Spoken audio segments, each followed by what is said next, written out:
All right, well, thank you very much.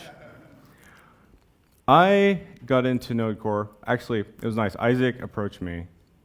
Let me back up a little bit more. I was hired by Mozilla to do web UI of all things. I've been doing web UI for years. But a project I was on wrapped up, and I asked my manager if it was okay if I began working on Node Core. I did. After a little while, Isaac approached me and asked me if I should, or basically told me I should approach Mozilla and tell them, or ask them if I could be sponsored to work on Node Core full time. And fortunately, Brendan Ike, being the inventor of JavaScript and CTO of Mozilla, was very into it. So that's how I ended up in my position as a Node Core maintainer working at Mozilla. And one of my obsessions, at least with Node, is performance. And I feel fortunate because the team in Core is very intelligent, and so I can throw out the most insane ideas, and they help me really bring them to a level that's actually manageable and usable. And I am probably the nightmare of every person that came up and just spoke to you about debugging, because I don't care about debugging. I really don't, right? It's like, as long as all the tests pass, and it goes faster than it did, in my book, that's a win. So, we're going to start talking about what optimizations I've done in Node Core, because we've received a lot of tickets and people on the mailing list basically asking us, like, what's going on here? Why does it look like this? Hopefully this will give you some insight into why I have chosen to do things the way I have in Node Core. So as a preliminary note, all the code I'm going to run tonight, all the benchmarks I show you, were run on master. And I mean, like, literally, when I was writing this talk at 4:30 yesterday a.m., right, I found a performance thing that needed to be fixed with buffer. And if you look at my commit history in Node, I'd say approximately half of all my commits begin with buffer. So it's kind of my little baby right now. So at 4:30 a.m., I committed a patch to fix a performance thingy that I found, and then I had to go through and redo all my benchmarks. So also, I think I should preface this with, I started programming C++ last November, specifically for the purpose of being able to make Node faster. I've been doing, like I said, web UI. So if you see anything wrong with my C++ syntax, please go easy on me. I'm still learning. Ben is teaching me, and he's being very patient with me, but yeah. So let's discuss a little why core code is so confusing. First off, it's not intentional. I never set out to actually make things harder for other developers to do. I do it after having done much analysis and benchmarking. And when I say analysis, maybe by a quick show of hands, who here has heard of IR Hydra? Nice, that's like almost no one. IR Hydra basically allows you to run your application, and it generates all the assembly code of all the different performance, of all the different optimization stages, and it dumps the assembly out, along with all the code comments. You load it into IR Hydra, and then it will step you through the actual lines of assembly code that were generated by your JavaScript while it was running. That is, in my opinion, by far the most efficient way to truly figure out if your code is going faster between two different changes, because micro benchmarks are very not unsafe. They don't tell you near as much as they should. A lot of times performance enhancements on micro benchmarks are within margins of error. But as I'll show you tonight, even those tiny performance improvements can mean a lot in Node Core, and that's why we have implemented these. So we're going to start with the basics, right? Hoisting our functions. We're going to start with the basic one. That is a little too small. Okay, so here I start off with basically a function. I loop through it. I send this prime generator function to process.nextTick, right? And it basically just generates prime numbers up to n that I pass to it. Now, this looks like perfectly sane code, but if you don't understand how process.nextTick works, and if you don't understand how V8 works, this is actually going to lead to a large performance hindrance. By running this, we're going to see that it runs in approximately 19.5 seconds on my machine. But if we hoist the gen prime function out and then use a small closure in process.nextTick to call out to gen prime, our total runtime is only 4.6 seconds. That's a massive performance difference. And the reason is when you pass a function directly directly in the argument spot in a function, V8 treats that as an anonymous function, and we'll have to re-optimize that every time, and so it can never truly fully optimize the function itself. Process.nextTick is probably the most important place not to do that. If you must do it like it's done here, and putting a small stub. At least that's what we do in core for that reason. Now, okay. Anybody who's spoken to me personally, I'm very adamant about this. I hate UTF-8, and I'm going to explain why. First off, I'm not going to show the code here, but on the GitHub page that I will post at the end of this, I have examples and benchmarks for every single slide I will show you tonight. So here, we're decoding a string. We've taken a buffer of n bytes or kilobytes, and we're decoding it using these three encodings. Now, if the string is in fact UTF-8 in this case, and you use ASCII, you're going to lose data. So we're taking the assumption that your string is within ASCII space, right? And as we can see, small strings, no big difference. But as the string grows, you lose massive amounts of performance. It gets even worse though if your strings actually enter into full 2 and 3 byte character UTF-8 space, right? Beyond just the Latin 1 set. And what that looks like is this. All right, decoding full UTF-8 strings with UTF-8 is insanely slow.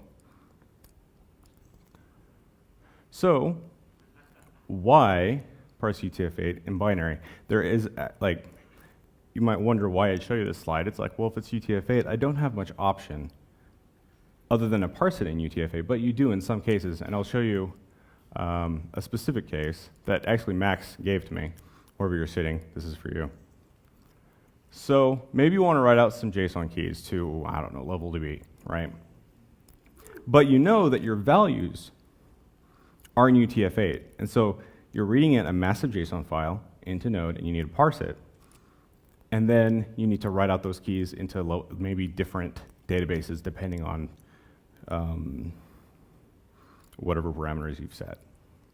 So first we need to make the assumption that the keys in this JSON file do all fit within the Latin 1 space. Is anybody confused when I say that? When I say like 1 byte, 2 byte, Latin 1, UTF-8? Everybody okay on that? Okay.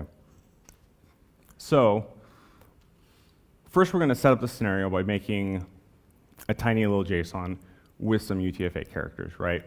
Then we're going to move on, and what we're going to do is actually take the buffer we created and decode it as a binary string, and then we're going to pass it to JSON.parse. Now, unfortunately, JSON.parse does always assume that it's UTF-8, but I'm actually working on a hack for that, so hopefully we can fix that in the future. But now if we console log the output, what the actual is on the right, you can see there are the UTF-8 characters, but on the left, you can see the binary output, right? It looks really funky, but it's going to work out. Let's say now we have to go ahead and write out those values to the LevelDB database. If you create the new buffer, but right before you pass a string, you actually wrap it in a buffer and give it the binary encoding, it's going to properly decode the bytes. And since LevelDB has to decode the string to a buffer anyway, we're not losing any performance in that aspect. In fact, we're gaining some because I believe LevelDB always assumes UTF-8 to begin with, right? So our output, once we've actually gotten the value back in this little example is the correct UTF-8 characters. So we've bypassed the need to do the full UTF-8 decoding, right? And treated it as binary, but still written it in properly. Now, what does this have to do with core? This seems very abstract. I want to give you a solid example to let you see why this encoding thing is important.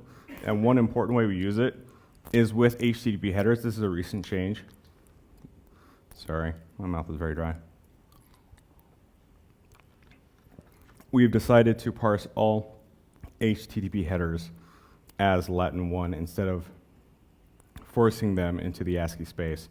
This actually can save. I mean, when you're handling lots of requests, and once again, we're not writing Node for the 99% of users who are writing small prototype-based things that maybe a few people will be using.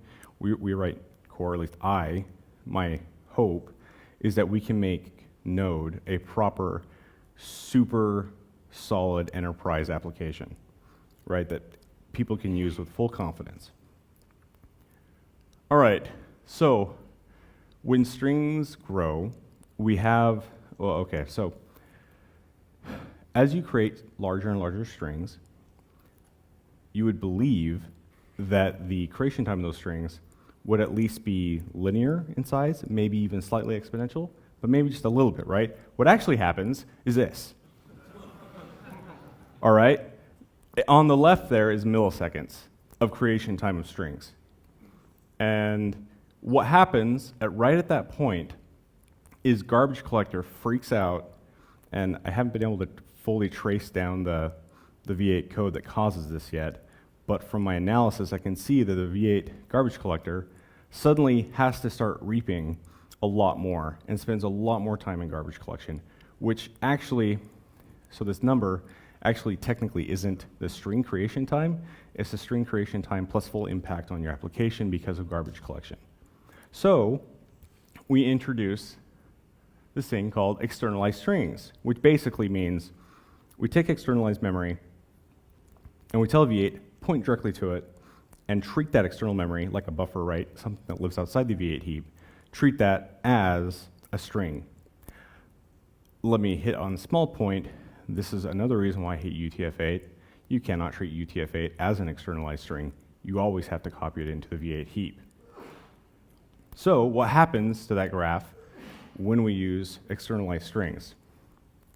We can see that performance is still variant, but it's treated much, much better, right? Now, this is still a not insanely common case because the inflection point right there is right around 1 meg, but still, like, I hated seeing that whenever I was benchmarking. And so I'm really happy that even though at around 1 meg, larger than any network packet or anything we'll be receiving, we were able to level that off. Now, externalized strings do have one slight side effect, and that is you can mutate them. But in your normal string, technically is immutable, right?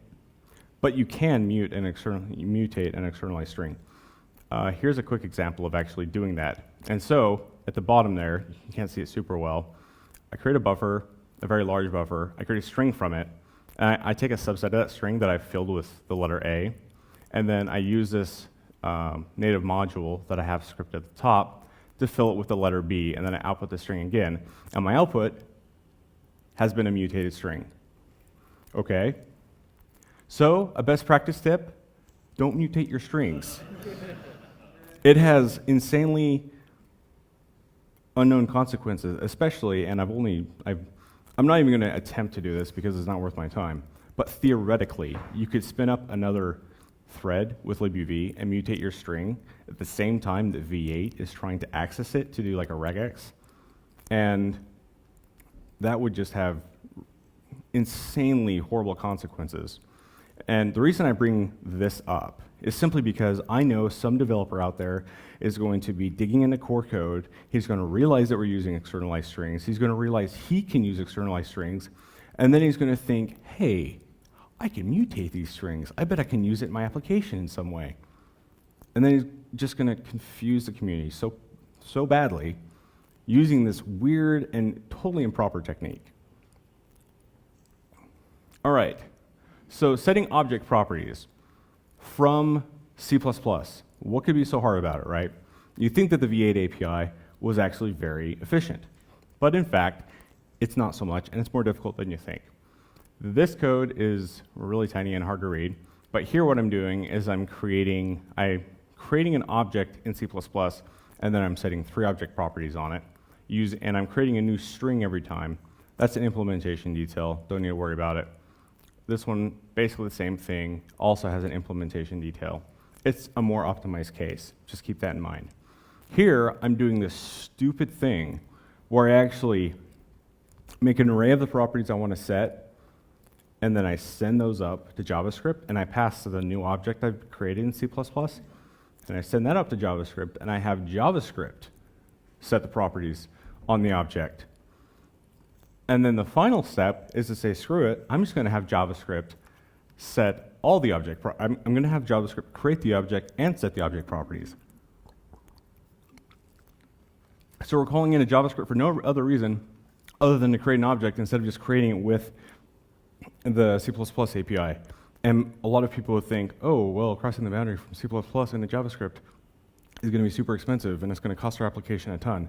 Actually, we're going to see that the second case there, setting those 3 object properties from C++ take approximately 800 nanoseconds, where actually sending those properties out to JavaScript to be set only takes 148 nanoseconds.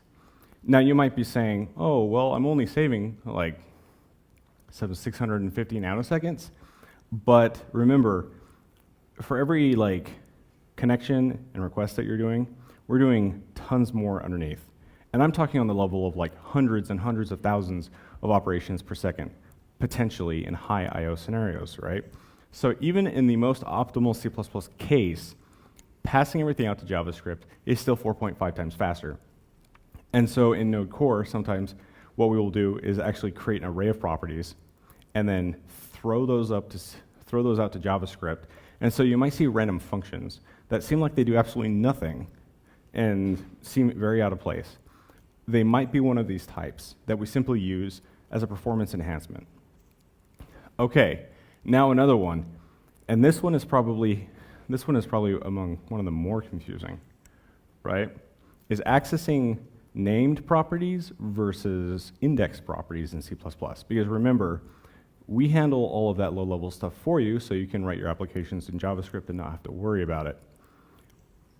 So here, I'm just simply accessing 3, at the very top you can see the object, they're named, length, type, and used, with 3 different types, a number, a string, and a Boolean, right?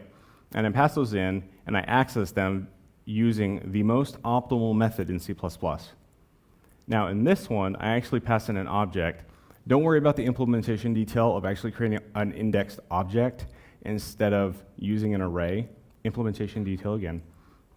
And then I access those properties in C++ via the numeric index instead of the name property. All right? Performance difference. 2.6 times faster to access the index properties than it is to access the named properties. Once again, we are doing this up to 100,000 times per second within Core. So those nanoseconds are very important to us. Now, sharing state. This is by far the most confusing thing that is happening in Node Core. I came up with this idea when I was extremely sleep deprived. I shared it with Isaac, and Isaac very graciously said, that sounds interesting. Go ahead and give it a shot. We'll take a look. Right? And even at the time, I thought it was a bit insane, but it actually worked out very well. So this is mainly used in process.nextTick.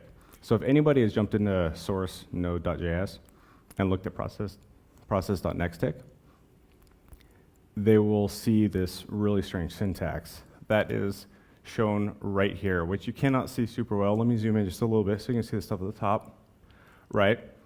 And so what you'll see are these k in tick, index, last thrown. They're all just numerically indexed. But then here at the very bottom of the top box, you'll see what is he doing? I'm actually manually keeping track of the length of the NextTick queue, so I know exactly how long the queue is. Now, why don't I just use the array length? Once again, as we've seen, accessing an array accessing a name property, or even accessing an array length from C++ is still very slow. What I'm doing here, and one of the great things about like array buffers or buffers, is that it allows JavaScript to write directly to external memory.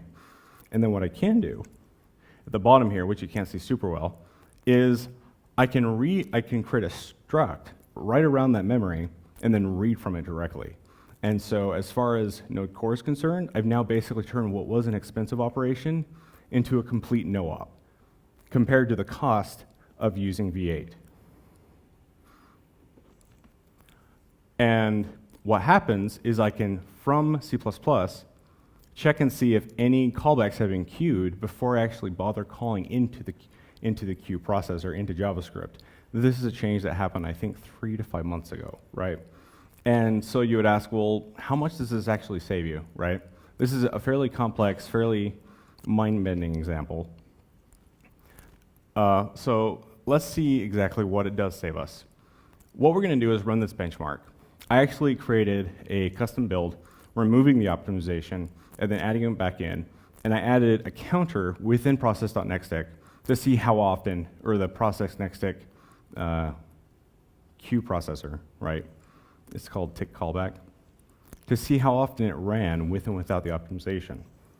So without the optimization, under load from this benchmark, it was calling out to JavaScript around a little over 100,000 times a second. When I manually kept track of the length and then told it not to call out to JavaScript, when there was no length, or like when there was no array to process, it only called out 14,000 times, right? So I'm saving 100,000 calls out to JavaScript from C++ and crossing that boundary per second simply because of that one little hack. And once again, at that magnitude, at that level, doing that type of thing is definitely worth it. Now, I am pretty much wrapped up. I just wanted to quickly run through that with you. I am really happy I was able to share this with you today, because hopefully we get less requests on the mailing list now, wanting me to explain what's going on. But also, Core does have a reason for the insanity of performance improvements it does. And with 0.13 coming out, it's going to get possibly more that way. But I want you to remember that we want Node to stay out of your way, right? When you run your benchmarks, and when you use dtrace or whatever application to analyze what's going on, we want the amount of time in Node Core to be as close to 0 as possible, so that it just is simply a layer to allow you to invent and explore and do exactly what you love to do. So, if you want to dive into Core, please feel free to ask me. I'm on IRC, I check the mailing list, and I'll even be around during the things afterwards. I'm not hosting or doing any type of workshop, but if you want to come find me and ask me questions, please feel free. So, that's it for me. Thank you very much for having me.